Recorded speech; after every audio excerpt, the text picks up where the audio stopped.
Hi dears, welcome back to Xylem learning. It's me Shahid Ramzan. അങ്ങനെ നിങ്ങൾ ഇതുവരെ 4 പാർട്ടുകളുടെ വീഡിയോ കണ്ടു അല്ലേ? സമാന്തര ശ്രേണികൾ അഥവാ അരിത്മെറ്റിക് സീക്വൻസ് എന്ന് പറയുന്ന വളരെ പ്രധാനപ്പെട്ട ചാപ്റ്ററിലെ 4 ഭാഗങ്ങളാണ് കണ്ടത്. അപ്പോൾ ഇനി ഞാൻ ചെയ്യാൻ പോകുന്നത് എന്താ അറിയോ? പലപ്പോഴും നിങ്ങൾ ഈ ചിത്രത്തിൽ കാണുന്ന പോലെ ഒരു മിനിറ്റ് പോലും ഇന്ദ്രൻസ് ചേട്ടൻ പറയുന്ന പോലെ തന്നെ, ഇന്ദ്രൻസ് ചേട്ടൻ അല്ല കേട്ടോ പറഞ്ഞത്, ഞാൻ ആ ഡയലോഗ് പറയാണ്. ഒരു മിനിറ്റ് പോലും നേരമില്ലാതെ പഠിച്ചിട്ട് എക്സാം മോഡിൽ പോകുന്ന സമയത്ത് മറ്റു രീതിയിൽ ചോദ്യങ്ങൾ വരിക. അപ്പൊ നമ്മൾ ഒന്നും ഇല്ലാത്ത പോലത്തെ ഒരു അവസ്ഥ ആയിരിക്കും അല്ലെ?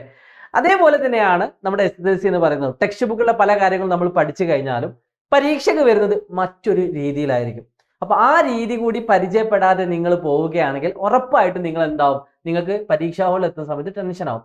സോ ആ ടെൻഷൻ ഒഴിവാക്കാൻ വേണ്ടിയിട്ടാണ് Xylem നിങ്ങൾക്ക് പ്രീവിയസ് ഇയർ ക്വസ്റ്റ്യൻ പേപ്പറിലെ ചില ചോദ്യങ്ങളുമായിട്ട് വന്നിരിക്കുന്നത്. ഇങ്ങനെ എല്ലാ ടോപ്പിക്കും നമ്മൾ കവർ ചെയ്യും. Xylemത്തിന്റെ ക്ലാസ്സുകളെ പറ്റിയുള്ള ഫീഡ്ബാക്കുകളൊക്കെ നിങ്ങൾ കമന്റ് ബോക്സിൽ രേഖപ്പെടുത്തണം. കാരണം നിങ്ങളുടെ കമന്റുകൾക്ക് അനുസരിച്ചാണ് പിന്നീട് വീണ്ടും വീഡിയോസ് ഇടാനുള്ള ഒരു എനർജി ഞങ്ങൾക്ക് കിട്ടുന്നത്. സോ നിങ്ങളുടെ സപ്പോർട്ടുകളൊക്കെ ആണ് ഏറ്റവും വലുത് എന്ന് പറയുന്നത്. നിങ്ങളെ ആദ്യമായിട്ടാണ് ഈ ചാനൽ കാണുമെങ്കിൽ സബ്സ്ക്രൈബ് ചെയ്യാൻ മറക്കരുത്. നിങ്ങളുടെ അതേപോലെയുള്ള ഫ്രണ്ട്സുകളൊക്കെ ഒരുപാടുണ്ടാവും അല്ലേ? അവർക്കൊക്കെ ഈ ചാനലിനെ പരിചയപ്പെടുത്തി കൊടുക്കുക, ഉറപ്പായിട്ട് ഉപകാരപ്പെടും. അപ്പോൾ ഈ വീഡിയോയിൽ പോകുന്നതിന് മുമ്പേ നിങ്ങൾ ഇതുവരെ ആ 4 വീഡിയോസ് കണ്ടിട്ടില്ല എങ്കിൽ തീർച്ചയായിട്ടും അത് കാണുക. ഈ വീഡിയോ ആ 4 വീഡിയോ കാണാത്ത കുട്ടിക്ക് ഉപകാരപ്പെടില്ല.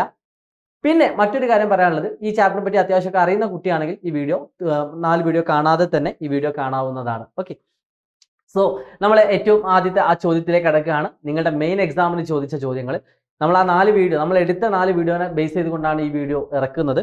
സോ മക്കളെ ശ്രദ്ധിച്ചോളൂ. ഇംഗ്ലീഷ് മീഡിയക്കാർക്കും മലയാളം മീഡിയക്കാർക്കൊക്കെ ഞാൻ പറഞ്ഞുതരാം. ചോദ്യം ശ്രദ്ധിച്ചോളൂ. What is the common difference of the arithmetic sequence 3, 7, 11 etcetera? 3, 7, 11 etcetera എന്ന് പറയുന്ന സമാന്തര ശ്രേണിയുടെ പൊതുവ്യത്യാസം എത്ര? ഒരു മാർക്കിന് 2022 ചോദിച്ച ചോദ്യമാണ്. അത്രയും സിമ്പിൾ ആയിട്ടുള്ള ചോദ്യങ്ങളൊക്കെ പരീക്ഷയ്ക്ക് വരാറുണ്ട്. അപ്പൊ നിങ്ങൾക്ക് ഈസി ആയിട്ട് ആൻസർ കിട്ടാം. ഒരു പൊതുവ്യത്യാസം കാണാൻ രണ്ടാം പദത്തിൽ നിന്ന് ഒന്നാം പദം കുറച്ചാൽ മതി. That is equal to 4. ഒരു മാർക്ക്. ഇത്ര വലിയ ഒരു മാർക്കാണ്, തെറ്റല്ലേ? ഓക്കെ, അപ്പോൾ ഇതേപോലെ നിങ്ങൾക്ക് വേണേൽ 11, 7 കുറച്ചാലും കിട്ടുന്നത് സെയിം ആയിരിക്കും. ഇതാണ് പൊതുവ്യത്യാസം എന്ന് പറഞ്ഞത്, അതാ കോമൺ ഡിഫറൻസ്. ഓക്കെ, ഒക്കെ നമ്മൾ പഠിപ്പിച്ചതാണ്.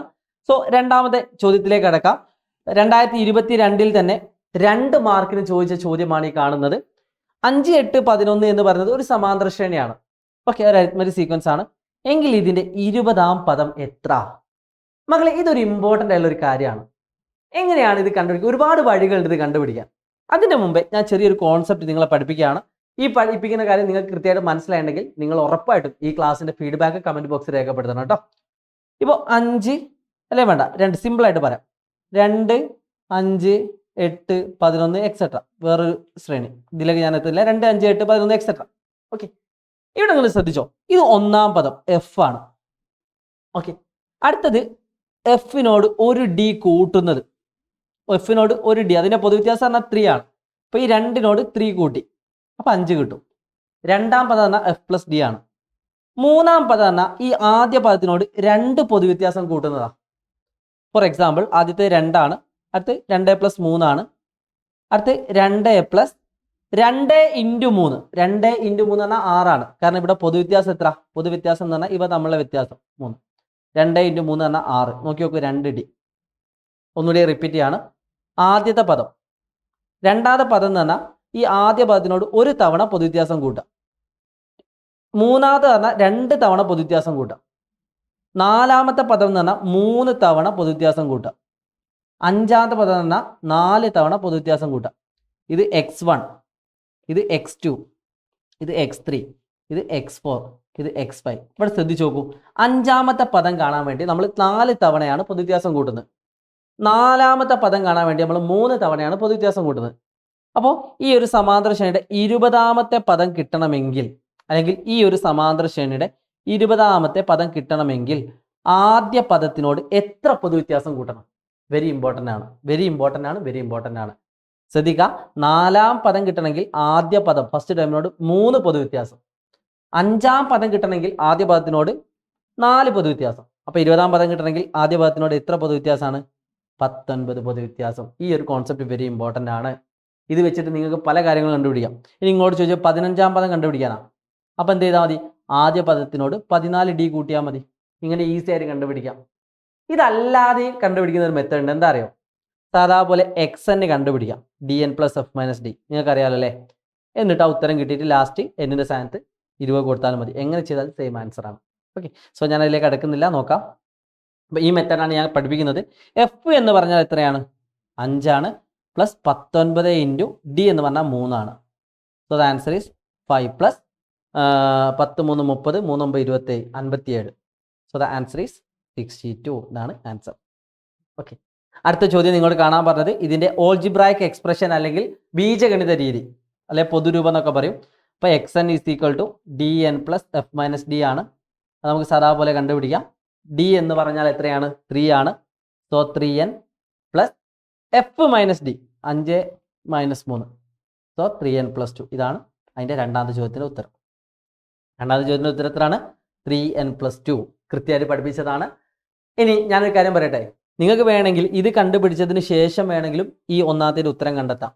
ഇതിൽ നിന്ന് വേണമെങ്കിൽ x20 കിട്ടും. ഓർ മെത്തേഡാണ്. ഓർ x20 എന്നാൽ 3 into 20 plus 2 that is equal to 60 plus 2 that is equal to 62. ഈ രണ്ടിൽ ഏത് മെത്തേഡ് യൂസ് ചെയ്താലും ഫുൾ മാർക്കാണ്. ഒന്നെങ്കിൽ ഇത് യൂസ് ചെയ്യാം, അല്ലെങ്കിൽ ഇത് യൂസ് ചെയ്യാം. ഇതാണ് അതിൻ്റെ ടെക്നിക്കൽ വശം അല്ലെങ്കിൽ ഒരു കോൺസെപ്റ്റ് എന്ന് പറയുന്നത് ഈ കാണുന്നത്. ഇതാണ് നല്ലത്. ഓക്കെ, ഇത് ബേസ് ചെയ്തുകൊണ്ടാണ് ആദ്യത്തെ ചോദ്യം വന്നത് എന്ന് കരുതി നിങ്ങൾ ഇത് ചെയ്ത് വെച്ചാൽ ഒരു തെറ്റുമില്ല. ഐഡിയ സെറ്റ് അല്ലേ? അപ്പോൾ ഈ രീതിയിലൊക്കെയാണ് നിങ്ങളുടെ മെയിൻ എക്സാമിന് വരിക. ഇത് 2022 മെയിൻ എക്സാമിന് ചോദിച്ച 2 മാർക്കിൻ്റെ ചോദ്യമാണ്. തെറ്റല്ലേടാ? ക്ലാസ് ഇഷ്ടപ്പെട്ടില്ലേ? ഇഷ്ടപ്പെട്ടു എന്നാണ് പ്രതീക്ഷിക്കുന്നത്. ഇതുപോലെ എല്ലാ ചാപ്റ്ററുകളും നമ്മൾ അടിപൊളിയായിട്ട് പഠിപ്പിക്കും. അടുത്തൊരു കാര്യം നന്നായിട്ട് ശ്രദ്ധിക്കുക. ചോദ്യം 2020 വന്നൊരു ക്വസ്റ്റ്യൻ ആണ്. നന്നായിട്ട് ശ്രദ്ധിക്കണേ. The second term of an arithmetic sequence is 8. ഒരു സമാന്തര ശ്രേണിയുടെ രണ്ടാം പദം 8 ആണ്. ഒന്നാം പദം തന്നിട്ടില്ല കേട്ടോ.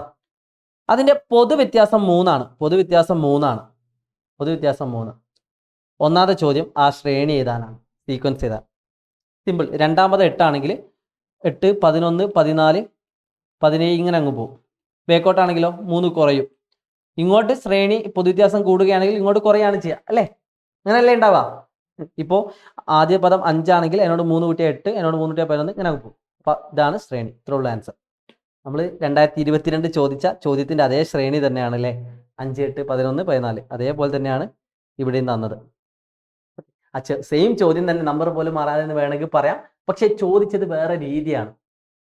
സംഭവം മനസ്സിലാവും. ഒരേ ചോദ്യം തന്നെ പല തരത്തിൽ ചോദിക്കാം. വേറെ കാര്യം എന്താ വെച്ചാൽ ഇതൊന്നും ടെക്സ്റ്റ് ബുക്കുള്ള ചോദ്യമല്ല. ഇതൊക്കെ സ്പെഷ്യലായിട്ട് വന്നാൽ പക്ഷേ ടെക്സ്റ്റ് ബുക്കുള്ള കാര്യങ്ങൾ അറിഞ്ഞാൽ ഈ ചോദ്യത്തിന് ആൻസർ ചെയ്യാം. അത്രേ ഉള്ളൂ സംഭവം. ഓക്കെ അല്ലേ? അടുത്തൊരു ചോദ്യം, what is the 12th term of the sequence? ഇതിൻ്റെ 12ാം പദം. അപ്പോൾ ഇതിൻ്റെ 12ാം പദം കാണാൻ ഒരു പണിയില്ല. F plus 11 D. എഫ് എന്ന് പറഞ്ഞാൽ 5 ആണ്. 5 പ്ലസ് 11 ഇൻറ്റു ഡി എന്ന് പറഞ്ഞാൽ 3 ആണ്. 5 plus 33 that is equal to 38. സെറ്റല്ലേടാ മക്കളെ? സെറ്റല്ലേ? ഇത്രേ ഉള്ളൂ ഐഡിയ എന്ന് പറഞ്ഞത് കേട്ടോ. സോ നമ്മൾ പഠിപ്പിച്ച കാര്യങ്ങളൊക്കെ ഇങ്ങനെയാണ് വരുന്നത്. അടുത്തൊരു ചോദ്യം നോക്കൂ മക്കളെ. ഈ ഒരു സമാന്തര ശ്രേണിയിൽ 6ാം പദം എത്ര? സമാന്തര ശ്രേണി എന്ന് പറഞ്ഞ് നോക്കാം. What is the 6th term of the arithmetic sequence? സമാന്തര ശ്രേണിയിലെ 6ാം പദം. 1 മാർക്കിന്റെ ചോദ്യം. 1 25 49 73 97. ഇപ്പം അടുത്ത പദം എത്രയായിരിക്കും? പൊതുവ്യത്യാസം കാണുക. 24 ആണ്.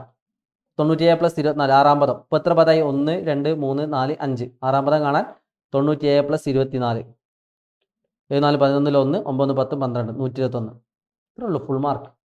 ഇത്രയും സിമ്പിളാണ് SSLC എന്ന് പറയുന്നത് കേട്ടോ. നിങ്ങൾ വിചാരിക്കുന്ന പോലെ ഭയങ്കര കടുകട്ടിയായിട്ടുള്ള കാര്യങ്ങളൊന്നുമില്ല. സോ ലാസ്റ്റ് ആൻഡ് ഫൈനൽ ഈ ഒരു ക്വസ്റ്റിനോട് ചെയ്തിട്ട് നമ്മുടെ ഈ ഒരു സെക്ഷൻ ഇവിടെ അവസാനിപ്പിക്കും. ഇതേപോലെ നിങ്ങൾക്ക് ഇനിയും കൂടുതൽ വീഡിയോസ് ആവശ്യമുണ്ടെങ്കിൽ തീർച്ചയായിട്ടും നിങ്ങളുടെ കമന്റ് ബോക്സിൽ അത് കാണണം കേട്ടോ. നിങ്ങളുടെ ആവശ്യത്തിനനുസരിച്ചാണ് സൈലം ക്ലാസ് വരുന്നത്. ഓക്കെ, 2020 തന്നെ ചോദിച്ച 3 മാർക്കിന്റെ 2 മാർക്കല്ല 3 മാർക്കിന്റെ മറ്റൊരു ചോദ്യമാണ് ഈ കാണുന്നത്. ഒരു സമാന്തര ശ്രേണിയുടെ ബീജഗണിത രീതി 3n + 5 ആണ്. അത് xn = 3n + 5. ഒന്നാമത്തെ ചോദ്യം, write the first term and common difference. ഇതിന്റെ ആദ്യ പദവും പൊതുവ്യത്യാസവും. ഞാൻ എപ്പോഴും പറഞ്ഞിട്ടുണ്ട് ഈ എന്നിന്റെ കൂടെയുള്ള നമ്പറാണ് ഡി എന്ന് പറയുന്നത്. So d = 3. സിമ്പിൾ പരിപാടി കഴിഞ്ഞു. എഫ് എന്ന് പറഞ്ഞാൽ ആദ്യ പദം, അതായത് x1 ആണ്. എന്നിന് 1 എടുത്താൽ മതി. 3 × 1 + 5 ദാറ്റ് ഈസ് 3 + 5 ദാറ്റ് ഈസ് = 8. 1.5 മാർക്കായി. ഇത്ര എഴുതിയാൽ 1.5 മാർക്കായി. 1.5 മാർക്ക്. 3 മാർക്കിന്റെ ചോദ്യം. ഇതേപോലെ രണ്ടാമത്തെ ചോദ്യം എന്താ? ആദ്യ പദം 8ഉം പൊതുവ്യത്യാസം 5ഉമായ ശ്രേണിയുടെ ബീജഗണിത ഓൾജിബ്രായിക് ഫോം. നേരെ തിരിച്ച് ആദ്യ പദം 8ഉം പൊതുവ്യത്യാസം 5ഉം. അപ്പോൾ ഇതിൻ്റെ ആൻസർ എത്രയാണ്? നിങ്ങൾക്ക് ഈസി ആയിട്ട് വേണമെങ്കിൽ ഇതാ dn + f - d. ഓക്കെ, ഇതിൻ്റെ ആൻസർ നിങ്ങൾ കമൻ്റ് ആയിട്ട് രേഖപ്പെടുത്തുക കേട്ടോ. നിങ്ങളുടെ ആൻസറിൻ്റെ കൂടെ നിങ്ങൾ കമൻ്റ് ആയിട്ട് രേഖപ്പെടുത്തുക. സോ ഇതുപോലെ ഉപകാരപ്രദമായുള്ള കൂടുതൽ വീഡിയോകൾക്ക് വേണ്ടി ഈ ചാനൽ സബ്സ്ക്രൈബ് ചെയ്യാൻ മറക്കരുത്. ഈ ക്ലാസ് നിങ്ങൾക്ക് ഇഷ്ടപ്പെട്ടെന്ന് പ്രതീക്ഷയോടുകൂടി ഇറ്റ്സ് മീ ഷാഹിദ് റംസാൻ കേട്ടോ. എൻ്റെ പേര് അറിയാത്ത ആളുകൾ ഓർത്ത് വെച്ചോളൂ. Shahid Ramzan from xylem learning. See you soon. Bye-bye.